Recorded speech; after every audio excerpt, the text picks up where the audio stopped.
Hello दोस्तों, welcome back at formula based traders 2.0। वैसे तो हमने एनालिसिस कल के लिए डिस्कस कर लिए थे। आफ्टरनून में वीडियो आ गया था 4 बजे के आसपास। एफआईएस के डाटा को देखने के बाद और कल की एक्सपायरी को काउंट करते हुए डिस्कशन जरूरी है डाटा के ऊपर। तो ये वीडियो स्पेशली डाटा के बेस पे मार्केट में क्या अपॉर्चुनिटी बन सकती है या साइडवेज एक्सपायरी रहने के चांसेस हैं, अपसाइड के लिए अगर हम अपॉर्चुनिटी देखेंगे तो किन लेवल्स के ऊपर फोकस करना चाहिए, इसके ऊपर है। तो एफआईएस के डाटा से ही शुरुआत करते हैं। एफआईएस का अगर ओवरऑल डाटा देखेंगे, देखो हम काउंट करेंगे इस वीडियो के लिए फ्राइडे को जो डाटा रिलीज हुआ था मंडे के लिए, यानी कि आज के लिए उसको, और आज के जो मंडे की ट्रेडिंग के बाद में और 15 मिनट की रेंज में मार्केट के क्लोज होने के बाद में जो डाटा आके मतलब जो निकल के आता है, जो बैलेंस बचता है उसके बेसिस पे। सो अगर आप देखेंगे कैश में सेलिंग हुई है, कैश में कंटिन्यू सेलिंग हो रही है, और अब सेलिंग कैश की मंथली बेसिस पे देखेंगे 29,000 के आसपास पहुंच चुकी है, यानी कि वीकनेस के लिए सिनेरियो बना हुआ है। और दूसरा अगर आप देखेंगे जो फ्यूचर की बाइंग है वो फ्यूचर में भी अभी फिर से सेलिंग कन्वर्ट हुआ है। अगर आप काउंट करेंगे 1525 करोड़ की बाइंग हुई थी फ्यूचर में मंडे के लिए, यानी कि फ्राइडे को जो डाटा रिलीज हुआ था उसके हिसाब से, और आज सेलिंग कितनी 479। तो आप ये ध्यान रखना कि ओवरऑल अभी 2 दिन के हिसाब से अगर हम इनको काउंट करेंगे तो यहां पे अभी भी ऑलमोस्ट राउंड फिगर में 1000 करोड़ के आसपास की फ्यूचर में अभी भी बाइंग इंटैक्ट है, राइट। तो ये क्या सिग्नल देता है, एक बुलिश सिनेरियो बन सकता है। और यहां पे अगर आप देखेंगे एफआईएस इंडेक्स में फ्राइडे को क्या किया था इन्होंने, 17,172 का बाइंग हुआ था बिकॉज ऑफ नेगेटिव सिनेरियो बना, जो भी ट्रंप के बेसिस पे, जो ट्रंप ने टैरिफ के ऊपर उल जलूल बयान देते हैं उनके बेसिस पे जो भी मार्केट ने रिएक्शन दिया वो देखने को मिला। और अभी क्या कर रखा है इन्होंने, 7,706 के आसपास ऑप्शंस मतलब सेलिंग करके गए हैं, डेरिवेटिव्स में सेलिंग करके गए हैं, यानी कि आपको ओवरऑल जो आज का डाटा दिखता है वो नेगेटिव दिखता है। बट अगर दोनों दिन के डाटा को काउंट करें तो अभी भी कैश को छोड़ के विन विन सिचुएशन है, मार्केट फंसी हुई है एक रेंज में। एफआईएस की अगर डिटेल जो एफआईएस की बाइंग और सेलिंग को अगर हम डिटेल में देखेंगे उसके बेसिस पे डेरिवेटिव्स में, फ्यूचर एंड ऑप्शन में क्या करके गए हैं, क्लाइंट बुलिश हैं, छोटी सी क्वांटिटी में बुलिश हैं, और ये गलत नहीं है। गलत क्यों नहीं है उसके ऊपर भी बात करेंगे।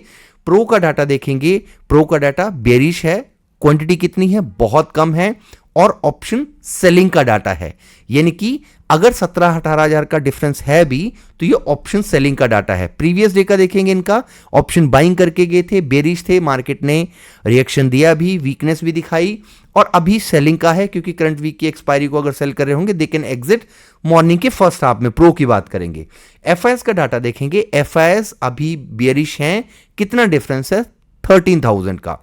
अगर ये करंट वीक की एक्सपायरी का ट्रेड है, 13,000 का ऑप्शन सेलिंग का ट्रेड है, कोई फर्क नहीं पड़ता क्योंकि प्रीवियस डे में इनकी बुलिश पोजीशन में 6,000 का डिफरेंस था, राइट।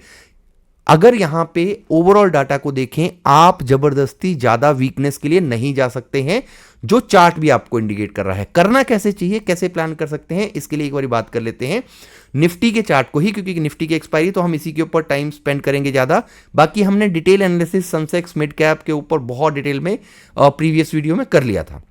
अगर आप देखेंगे क्लोजिंग कहां पे आई है, जो सेटलमेंट के बाद का क्लोज है 25,555। मॉर्निंग में मैंने टेलीग्राम के ऊपर भी और लाइव सेशन में भी ये डिस्कशन किया था, मार्केट जब भी फॉल करती है या राइज करती है नाइट हॉल्ट के लिए, या फिर जो सेटलमेंट के बाद का क्लोज आता है वो एक बहुत इंपॉर्टेंट लेवल पे आता है।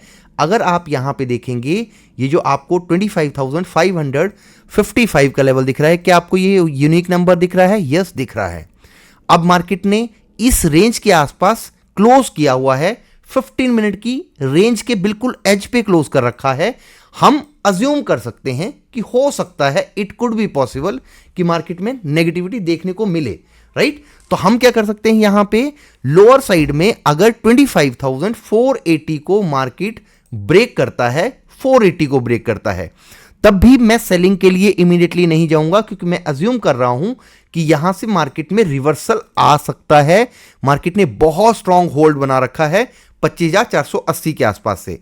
अगर वीकनेस होती है, बड़ी नेगेटिव मिल जाता है मार्केट, फिर से बाउंस बैक के चांसेस होंगे, जैसे हमने आज के लिए भी डिस्कस किया था ओपनिंग के बाद में, जब मार्केट 507 के आसपास था या 520 के रेंज में भी था। हमारा डिस्कशन यही था कि मैं सेलिंग के लिए नहीं जा सकता, मेरे को अपसाइड के लिए अपॉर्चुनिटी दिखती है।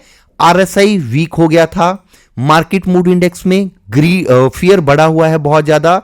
और जब भी अगर आप हिस्टोरिकल मूव्स देखेंगे मार्केट में, जब भी मार्केट में मार्केट मूड इंडेक्स 20s की रेंज में आता है, मैं आपको दिखा देता हूं, तो मार्केट में हमेशा रिवर्सल देखने को मिलता है। आने वाला बजट भी है और ये सिनेरियो बहुत कम मिलते हैं।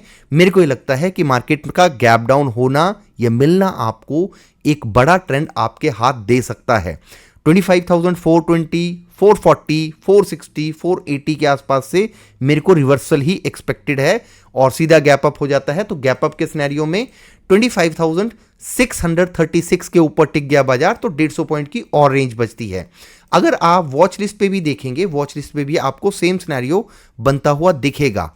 मैक्सिमम स्टॉप लॉसेस कहां मिलेंगे? 480 के आसपास में स्मॉलर छोटे से स्टॉप लॉसेस मिलेंगे। अगर बाजार आता भी है, इनको हंट करता है, एग्रेसिव रिवर्सल हो सकता है, क्योंकि नए प्लेयर्स को एंट्री का मौका नहीं देना चाहेगा बाजार। और अगर इस एरिया के आसपास से रिवर्सल आता है, सस्टेनेबल रहता है, 650 तक का पहला मूव हो सकता है। 650 के ऊपर सस्टेन हुआ, देन 800 भी पॉसिबल है। साइडवेज हुआ कल का मार्केट, हम मॉर्निंग के लाइव सेशन में डिस्कस कर लेंगे। एफवीटी वेल्थ वेब पे हम लाइव आते हैं, अगर वो सिनेरियो बनेगा then will discuss on live sessions. और रिवर्सल ट्रेड अगर आप एक्सपेक्ट कर रहे हो guys, there is no shortcut, zero hero के चक्कर में मत पड़ना। नेक्स्ट वीक की एक्सपायरी यानी कि मंथली एक्सपायरी में ट्रेड करोगे, you will get something, right? तो उस हिसाब से प्लान ऑफ एक्शन रखना। बाकी नए हो चैनल पे, लाइक शेयर सब्सक्राइब आपकी रिस्पॉन्सिबिलिटी। टेलीग्राम पे ज्वाइन कर लेना, इंस्टाग्राम पे follow. Thank you so much for watching, bye bye, take care.